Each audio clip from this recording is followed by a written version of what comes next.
How's it going, people? Welcome back to AFTV and welcome back to Have Your Say. I think it's about time we brought this back because I do want to hear everyone's thoughts on some of the things that's been going on over the past few days and couple of weeks. The last time we did this Have Your Say, there was rumours of a 250 million war chest for Arteta, for Arsenal Football Club for this transfer window. I think over the last 2 weeks, we've come to see that those rumours are pretty much dead in the water. Let me see what the people are saying nice and early.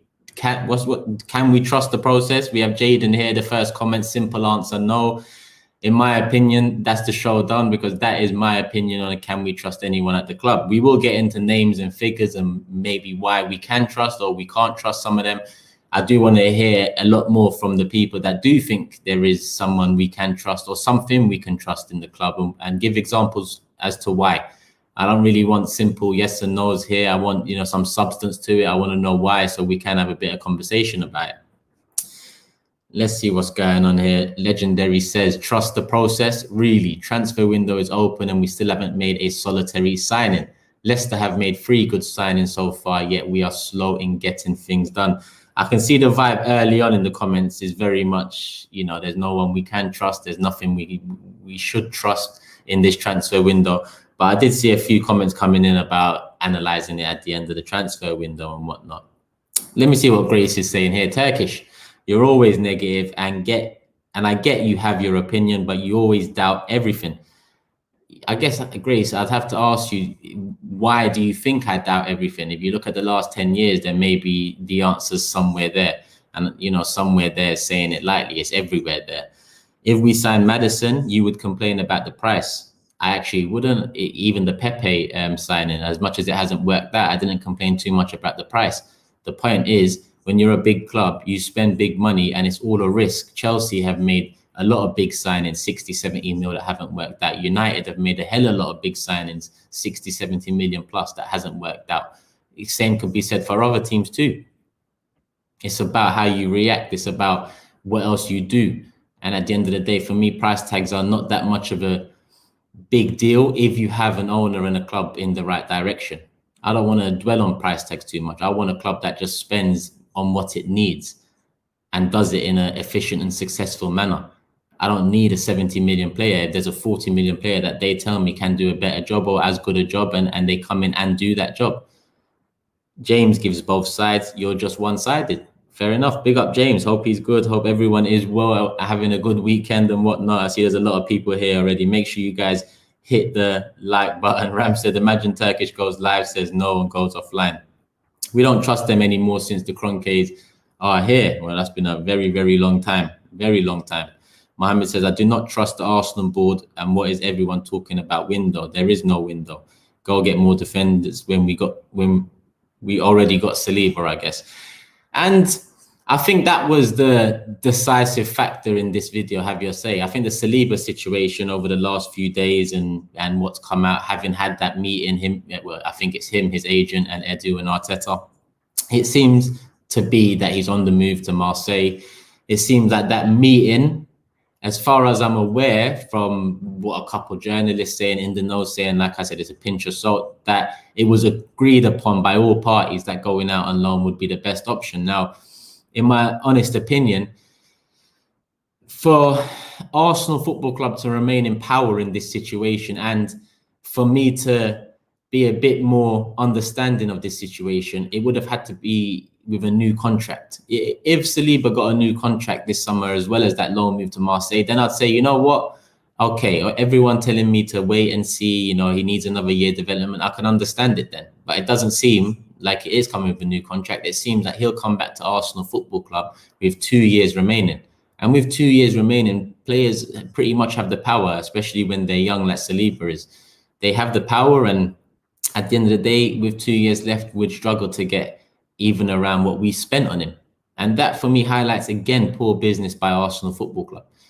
And that poor business is what puts us in the situations we're in throughout the league season. This is why I emphasize transfer windows and the behind-the-scenes stuff as much as I can, because it leads to the seasons we've been seeing.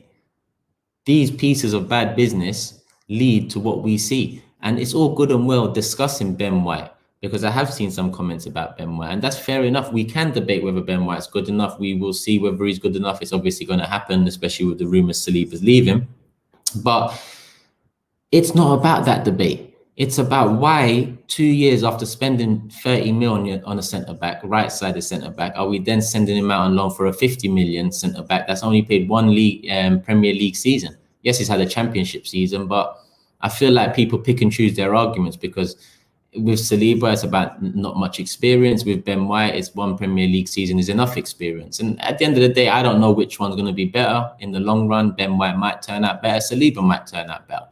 My point is, the business we're doing is leading us to not misspending, because we do need a right-sided centre-back if Saliba's going out, but not making it make sense. I'm going to say that phrase again, because that is literally what it is. We went into this summer thinking Saliba's going to come back. Arteta told us Saliba's part of the plans for next season. I think he said something along the lines of he's still got a contract. He'll be back here. He'll have a pre-season and whatnot. It doesn't look like it's happening. We went into the summer thinking we need central midfielders, obviously. We need a right back, obviously, a backup left back, a backup keeper, potentially a striker, depending on what happens with Eddie and Lacazette's contract issues. Essentially, we're here now and we're going for a centre back. Maybe not with a large chunk of the money, because we don't know yet how much money we really do have, but it's a lot of money to be spending on a position that we as fans didn't think we immediately needed to address in an urgent sense. And I say urgent sense because of the price tag. I think when you're spending 50 million on a player, it's quite, it's an urgent signing in the sense of it's a massive priority, especially for Arsenal Football Club. We are not Man City, we're not Chelsea and so on. We don't often spend large amounts on players. So it is a surprise. It might work out well, but why 60 million on 2 centre-backs in 2 years are we spending another 50? It's bad business done prior. Maybe this in isolation is good business, and maybe Saliba isn't the defender we all hoped he would be, and Ben White is the defender we all hoped Saliba might have been. Maybe it is good business right now, but how did we come here? Who did we come here with? It's the same people. I say the same people. When we signed William Saliba, it was Rowe, Edu, and Emery, I believe. It was looked at as more of a Raul signing, and I can understand that. 2 years later, it's, Edu, Vinay. Well, Vinay was there at that time too, but didn't have much of a say football in terms. Now it's Edu and Arteta. Arteta doesn't seem to favour him. Edu, I'm not too sure how he thinks on William Saliba. Obviously, anytime Edu comes out, more often than not, it's just good PR. But yeah, let me go back to the comments and see what people are saying on the situation. Arsenal are being picky, says Urban Icon, going for flashy centre-backs when we got Saliba. What do you mean flashy? As in Ben White is a flashy centre-back, or do you mean like the price tag and the name and the? At the end of the day, I don't think many of us know who's better out of the two and who will be better in the next 2, 3 years or 10 years. I don't think none of us can say that. But what we can say is we shouldn't be in this situation. We need to get the vital positions at right back, holding midfielder, left back, and goalkeeper, which I agree with. Ian said Emil Smith Rowe to Villa.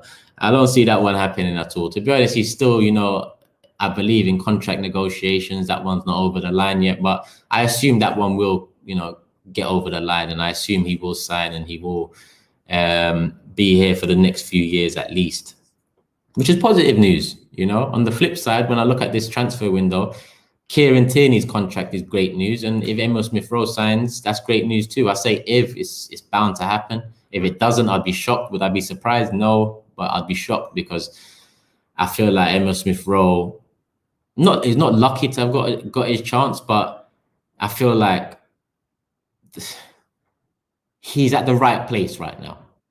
He grew up here, he came through here, he's got his chance, he's made his name, the fans are behind him. A new contract, at his age is nothing really when you look at how much more is to come in the next 10 years for him. So I'd be shocked if we don't get that one over the line. What happened to the 250 million transfer budget? Listen, it is what it is. Hey, Turkish, after seeing the Italy game the other day, I was really impressed by the composure of their right back. I think Arsenal should definitely take a look at him. But in this right back position, what worries me is that we haven't been linked to many names. What worries me is that it seems like the rumors of Bellerin potentially leaving the club have spun around, and that potential move hasn't materialized, and maybe the clubs are not as interested as we might have hoped. Maybe we're overpricing him. I heard or I read 20 million was the valuation. I guess I understand that, but at the same time, even last summer I was saying 20, 25 mil, and after a poor season, again, it falls into Arsenal's lack of proactiveness. There's a few players we could have sold last summer that we didn't, and now they're worth a lot less than they was last summer, which again comes down to business. Let's see what Francis is saying here. Turkish, the question asked if we trust people at Arsenal. My answer is no. I don't trust them. Who's in charge? I don't trust who's in charge of the club. I mean to say the owner and management. And 250 million at Arsenal is a joke. It's a joke, but it's also something that should be a reality. The size of the club we are and where we was when Kroenke initially took charge, any owner that even cared a little bit would have saw us through a period of commercial revenue increase and whatnot, and invested a little something just to keep it afloat. The fact Kroenke didn't do that, and the fact Kroenke keeps on hiring people that we can't really trust, in my opinion, we're going to get into some that do think we can trust them, says it all. But to bring up your first part again, if we trust, not the first part, sorry, and the 250 million is a joke. It was always a joke. It was always a joke. They need to show us, not tell us. And at the end of the day, it's all applied to either sell season tickets, get the club back up in the merchandise area, and get fans' hopes back up, instead of actually doing things that fans, tangible things that we can see and feel and get behind. It's rumors and just nonsense on Twitter and nonsense PR, and the focus is completely misplaced at Arsenal Football Club. Daryl said Chelsea's in for Ben White. I haven't heard that. But if they are, then it's problems. But would they be? Maybe, because they did go in for Hakimi, and obviously Hakimi would have been probably their right wing back, and Reece James would have started in right centre back. Maybe now Reece James is the right centre back. Maybe Ben White comes in as the right centre back and Reece James goes out as the right wing back. Sorry, maybe. Let's see what Alim's saying. Welcome to Negative Transfer Daily, the show that keeps you up to date with Arsenal, who still continue to be Banter FC and decline. With your host, Turkish. I need a little intro like that for these shows because it's not getting any better. Trust me, it's not getting any better. So come, people. If there is people we can trust at the club, please come forward and let's speak. I'm speaking more now about Arteta, Edu, and Vinay.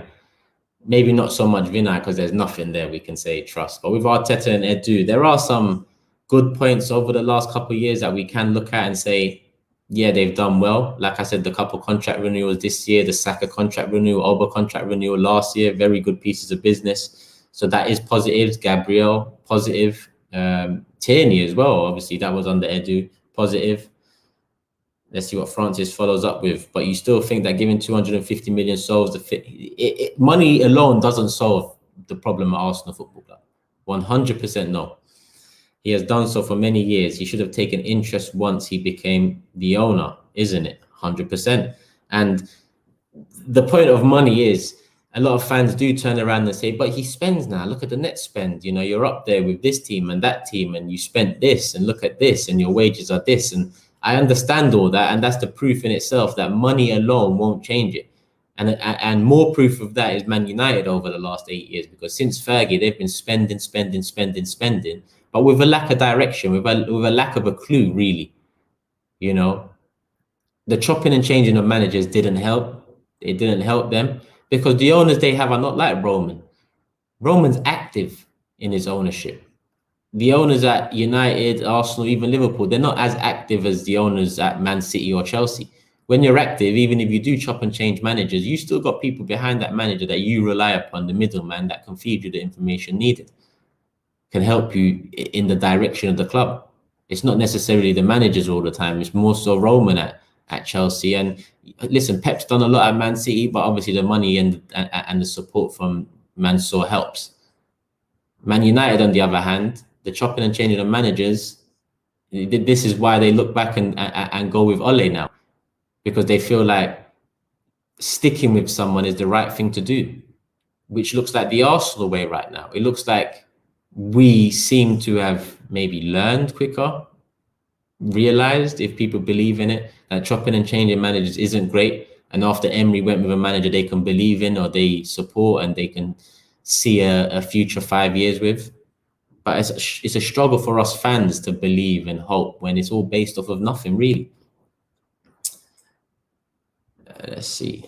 Pranav, are the Kroenkes investing to get back into Europe or to win the league? Because they never invested when we were in the Champions League and everyone was screaming for good signings. And again, very good point, Pranav. Very good point. Because we're all starving in a Champions League football sense. We all want Champions League football back. We all want top four. And that is the next benchmark in the right direction, let's say. You know, if they want us to believe we're headed in the right direction, then top four, you know, would be a great step to shut me up and shut a lot of us up. Now, when we was in top four, under the same ownership, we wasn't doing anything more to achieve anything more. Hence why we got frustrated with Wenger, got frustrated with transfer windows, because 4, paying off stadium, selling your main asset, it only goes so far before we have to turn around and say, well, when's it going to change? You know, and then Ozil comes in, you think it's changing, but in reality, it didn't change. In reality, the direction was still all over the gaff. There was a lack of it. Money was still the prime concern. And by money, I mean profit. By money, I mean value of the club, stock value, all of that.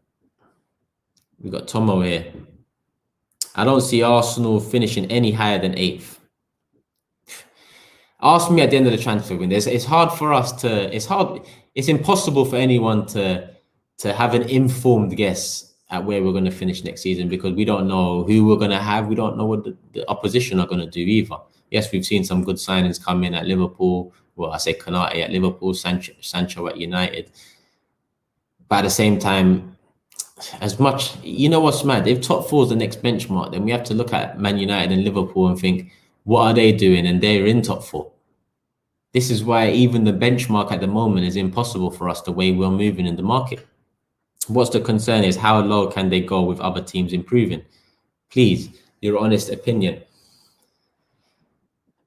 There's a problem now, in my honest opinion. There's a problem, and that's why I've doubled down on talking about it and the Kroenkes and the problems and whatnot. People might be bored of it, but I think now it is the best time to double down on it, because I feel like the Super League, I was surprised by it. A lot of us were surprised by it. We were surprised by how it came, how aggressive it came, and not some of the rules, but the rules of no relegation and whatnot, and the implications of that. That was going to be a massive change in income for the club. That would have been a variable from us in the Super League to the rest, like the Leicesters and the West Hams, which would have pretty much guaranteed that we make more money regardless of where they finish. And if you make more money, Kroenkes, you know, as much as they don't invest, we spend the money we make. So if we're making more, that would have been a positive for us, but that would have also been a positive for Kroenke, because the stock market value of Arsenal Football Club and all of that goes up. And that's all he's concerned about. But that not coming in and being dismissed how it is, and UEFA pretty much making sure that it can't happen again, I feel like should worry them and has worried them. 3 years of losses now. Our losses started the year before COVID. So 2019 as a calendar year was our first year of loss since moving into the Emirates. 2020, obviously COVID had an impact, but at the same time, so did the shit season we had in 2019, you know, at the start of 2019. That has an impact. Then this year is going to be another loss. That's 3 years of losses in a row. The value of the club right now, there's no avenue for it to go up. So right now, in my opinion, there's problems for them. So it would be good. It would be good to double down. It would be good to apply pressure from the get-go next season, because Daniel Ek might not be the one, you know. we've got a lot of hope in Daniel Ek, and maybe people don't have hope in it. Maybe they think it's PR, but look at what the noise before the Everton game, the protest, and not only the people that turned up at the stadium and whatnot, but online too. We all played a part in that. Look at what that made happen. A billionaire comes out of nowhere and says he's potentially interested. A couple of bids come in, a couple of legends come out to speak about it. There's more activity in that area, which is very much needed. So it was a shame to see the Brighton protest and even the online stuff fall off quite a lot in comparison to the few weeks after Super League. But I believe it's going to ramp up again if we're an Arsenal fan, because we're going to start the season again in a fashion we're not going to be impressed with. But are we going to clean the slate again halfway through the season when inevitably, if we're not doing well, Arteta does lose his job? That's the question we have to ask ourselves. How many times are we gonna do this? Turkish, will you be getting the new yellow away jersey? It's pretty fresh. Just ordered the Mohamed El Nene one. Nah, me and jerseys are done. As you can see, I've got a few classics there, and to be honest, I've got a few of the Puma ones, a few of the early. What else we got there? I've got a lot of kits there, to be honest. But with jerseys and with merchandise and with buying from the club and buying from Adidas, I'm done. Over the last couple of years, I've been given some things, but I just feel like in myself, wearing it would be promoting it. But at the same time, I don't put anyone off from wearing it, because I don't. Who am I to say don't buy merchandise? It's just my opinion that will help. If you look over at Man United, for example, and this is a good example, Man United in the last 2 years, if you search on Google Man United shirt sales, you'll see that there's been a 10% decrease in their shirt sales over the last 2 years. That has, maybe, it's all assumptions, but it's all kind of logical. It's an informed opinion. That has led to their current shirt sponsor, which is going to be TeamViewer, offering a lesser deal than they had with Chevrolet. So their shirt sponsorship deal at United has gone down. That could be because fans have made an impact by, stopping buying merchandise. The figures are there, the headlines are there. There's a 10% decrease, and all of a sudden their next sponsorship deal is less. No business owner wants that, especially when you're running a business like Man United or Arsenal Football Club, because you expect it to become greater and greater, especially when there's more and more eyes on the game. So all I can say is enjoy the shirt. It is a nice shirt. I mean, I like it visually. I like it, but in all honesty, shirts to me mean more than liking the design. I've got to like what it means. I've got to like who's wearing it. I've got to like what we're doing in it. I've got to like what it means is the true question, because I feel like what it means now is just money. What it meant back in the day, passion, heart, loyalty, love, all of that. So I feel like that's kind of why I've stopped buying merchandise. Man United are getting Sancho and Varane, and we're getting Tavares and Lokonga levels. It is what it is, people. Listen, at the end of the day, it's sad, but the thing about United is they spend money, and so often I hear fans say to me, look at United, they spend money, but they don't get nowhere. And it's true, they haven't got nowhere, but at least they try to get out of the positions they've been in. Yes, they've had a couple good seasons where they finished higher up than 7th and 6th and what we saw them go through after Fergie. But I feel like they try and get out of the positions they're in. Like they're trying this summer. They finished 2nd last year, and they're still doing business, which they hope will push them to the next level. In my opinion, they're coming up against massive giants in Man City and Chelsea next year, maybe even Liverpool. But at least they try. This club, Arsenal, they don't try, and that's a big problem for me. And Mr. George Graham Day says, Jose, well, do you mean player or manager?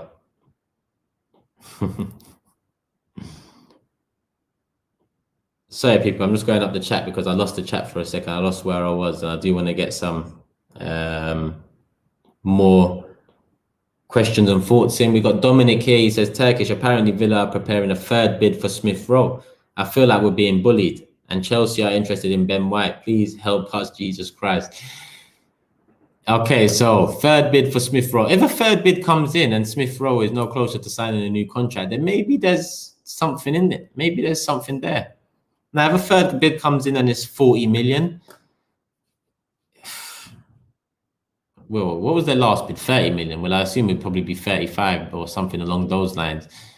And Emile Smith Rowe isn't signing a new contract, then the wise thing would be to sell. You know, at the end of the day, I'm tired of players going into their final year. So I feel like I don't want to see that again at Arsenal Football Club. That's why with Lacazette and Eddie, I'd rather let them go than keep them, because having players go into the last year of the contract, it stinks of mismanagement from the club, and in the season, headlines and questions and the atmosphere and aura, sometimes when the player's big, especially when the player's big, especially when you look at the Sanchez's and the Ozils and players that have gone into their last year, it can overrule the direction of the season in a sense. The negative headlines don't necessarily have to come from the pitch. We already go into the season with them ready-made. So if Emile Smith Rowe doesn't sign a new contract, then in my opinion, we sell him right now. Emile Smith Rowe, Aston Villa, 35 mil if that comes in. You go to Smith Rowe one more time, you say, Emile, you going to sign his contract? No, we move. And then obviously we find out what the contract terms are and whatnot, and you'd hope the club are offering sensible terms in the sense of he is worth something to us. He's worth a lot more than his current contract because of the importance he showed and the change he made in January. But at the same time, we can't get bent over for contracts, because getting bent over for contracts is what led us to being told we can only loan players in January a couple of years ago, a couple of years in a row. KD says, Turkish, what positive can we look forward to for Arsenal? Well, I started it by saying Tierney contract is a positive this transfer window, and Emile Smith Rowe contract would be a positive. But if there's any truth in a third Aston Villa bid, and Aston Villa do not only double down but triple down on their attempts to sign him, then maybe there is something there, and maybe there is a decision that has to be made. But we'll see. We'll see. I hope you're good though, KD, and I hope everyone's well. There's 2,000 people here now. Make sure you guys hit the like button, get up to 1,000 before we leave. Get your questions and thoughts in. What's the time? 27 minutes in. We'll go for another 5 minutes, people. Bruce says, I think Tavares is a good signing since the lad is young, came cheap, and might have a huge upside. Yes, that is a good way to look at it, because he is young. I haven't heard that he's got potential. I've actually heard bad things about him and negative reviews more often than not. But at the same time, Kolasinac came into rave reviews. Kolasinac was in team of the season over in Germany, and he was on a free and all of this, and that didn't work out. So it is what it is. Until these players play for us and we get an idea of what they're going to bring, it's on the club. It's on Arteta, Edu, and Vinay, and then in turn the owner. Even with Lokonga, I don't think any Arsenal fan knew much about him going into the transfer window. But does that mean we take it out on him? Does that mean we look at him as a negative? No, at the end of the day, we look at him as someone who comes in, we don't know much about him, and we hope for the best. But that doesn't relieve the club of doing more business in that area, more experience in that area. We still remain on the club. So maybe there is a huge upside on Tavares. I hope so, because there hasn't been an upside on a lot of players we've signed over the last 5 years, I'll be honest. Gunnar Reddit says, Turkish, do you think we'll get one of Basuma, Sanchez, or Maddison? In my honest opinion, no. I think the Sanchez stuff come off the back of that social media stuff, and I don't pay too much mind to that. You know, listen, at the end of the day, Renato Sanchez's profile has not only increased because of a great Euros, but it's also increased because of Arsenal fans thinking that comment meant something. The strength of Arsenal fans online it is second to none, in my opinion. Look at Locatelli. When the Locatelli news broke, underneath his pictures, there was red and white, red and white, red and white, red and white. You know, in terms of being starved as a fan base of great players and good signings, that Sanchez thing to me reeks of the same. I just feel like they're playing with the fan base.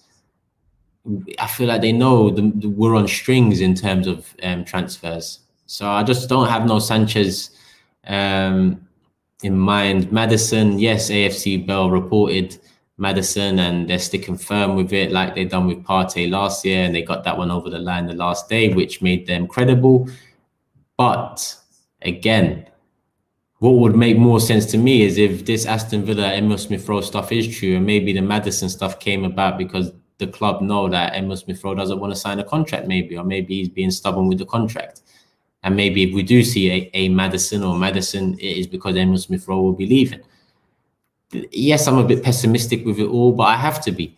With Ben White, as soon as the Ben White news broke, I asked, what about Saliba? And a lot of people said to me, oh, Turkish, you don't know. A lot of people in the comments said, you lot are just discussing this. You don't know nothing. You don't know what's going on behind the scenes. You're just creating nonsense. And then lo and behold, William Saliba comes and talks to the club and he's off on loan. Sometimes with the club, well, not sometimes, I think every time, every situation this club has gone through in the last 10 years is an indicator of this transfer window, is an example of what they've done in the past can happen again.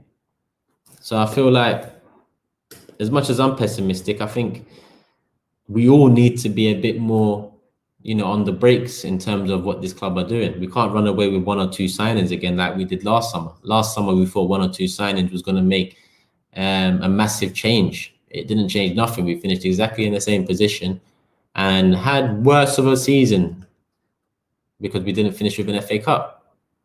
So, Turkish, in your opinion, do you trust Arteta with the 250 million budget?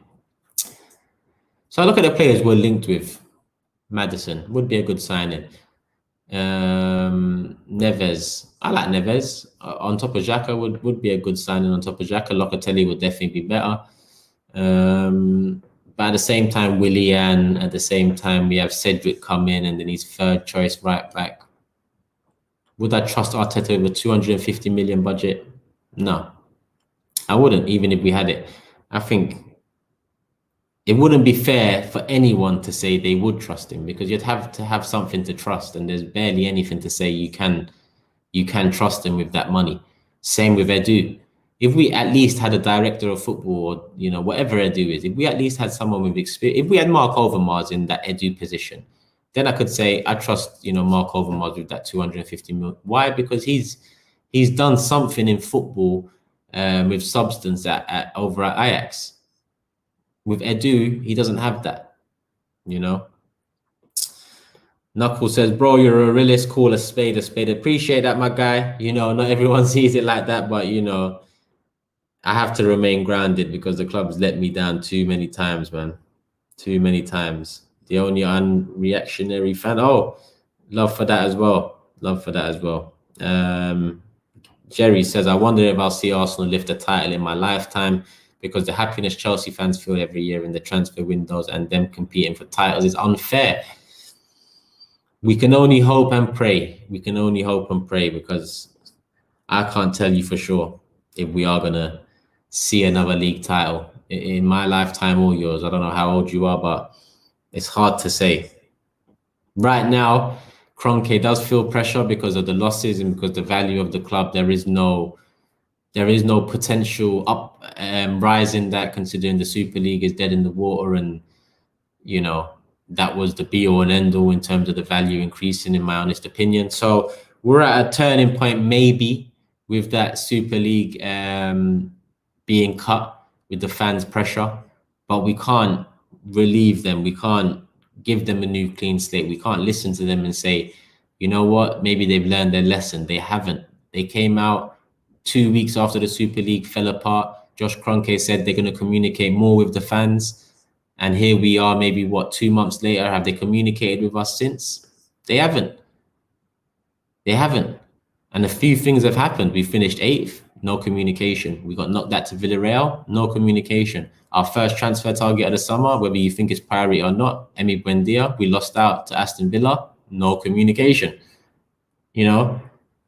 The only communication we got is as soon as Tierney signed the contract, that's when everyone comes out. We hear from Arteta, Edu, Vinay, the janitor, the groundsman, everyone comes out to make a quote. As soon as something good happens, the world should stop. That's it. Arsenal are about to talk. But with all the problems that go on and all the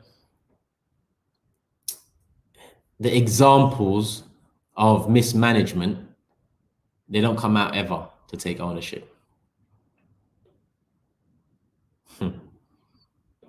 Rian says, let's keep Xhaka. He is a good leader. He is a good leader than Oba. Okay. Nice one, Rian. Thank you for the comment. I hate the media of this club. Edu brought in Martinelli. He did bring in Martinelli. There is positives there. Like I said, there's positives with the Tierney contract, the Saka contract, the Oba contract. There's positives with the Partey signing. Maybe not how they've done it, but doing it. There's positive with the Pepe signing. Maybe not how they've done it, but doing it.